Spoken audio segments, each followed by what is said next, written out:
Vigier est un auteur-conférencier qui est passionné d'histoire et d'ésotérisme. Il va vous présenter son livre « Hugues Pagan, fondateur provençal de l'Ordre des Templiers ». Pour vous, Pierre, tout est parti de cette chapelle du Saint-Sépulcre à Beaumont-du-Ventoux dans le Vaucluse. En effet, en réalité, le fronton de cette chapelle montre un personnage qui, selon moi, est Hugues Pagan, fondateur provençal de l'Ordre des Templiers.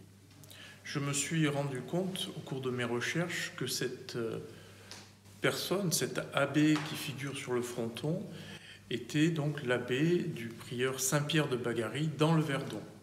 Selon vous, qu'est-ce qui justifie la présence de ce personnage ici dans le Haut-Vaucluse? Alors, ce personnage, dans sa seconde moitié de vie, a effectué son tour de Provence au sein de la confrérie bénédictine des enfants du père Soubise. Et donc, il va traverser le territoire et venir, bien sûr, dans le Vaucluse, signer et restaurer et construire des églises et chapelles romanes. Ceci sous la signature de VGO, Hugo. Très intéressant. Mais pouvez-vous nous préciser les sujets que vous abordez dans ce livre? Oui, alors selon des sources historiques et ésotériques, en fait, au départ, nous avons les origines de la famille Pagan. Ensuite, les connexions avec la famille Saint-Clair de Roselyne, c'est très important. Et puis, tout ceci dans le contexte de la première croisade.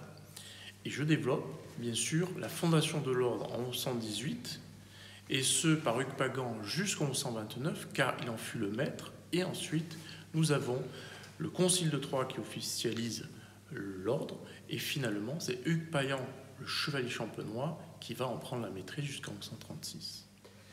Au-delà de la défense des pèlerins, est-ce que les Templiers avaient une autre mission à Jérusalem? Oui, en effet.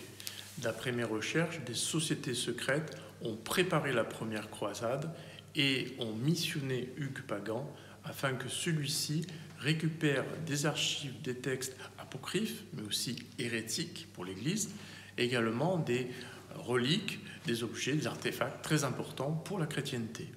Cette histoire nous fait entrer dans le cœur des mystères du Temple et soulève bien de nombreuses questions auxquelles vous avez répondu à certaines d'entre elles dans ce livre, mais il en reste et c'est pourquoi un tome 2 est déjà en préparation.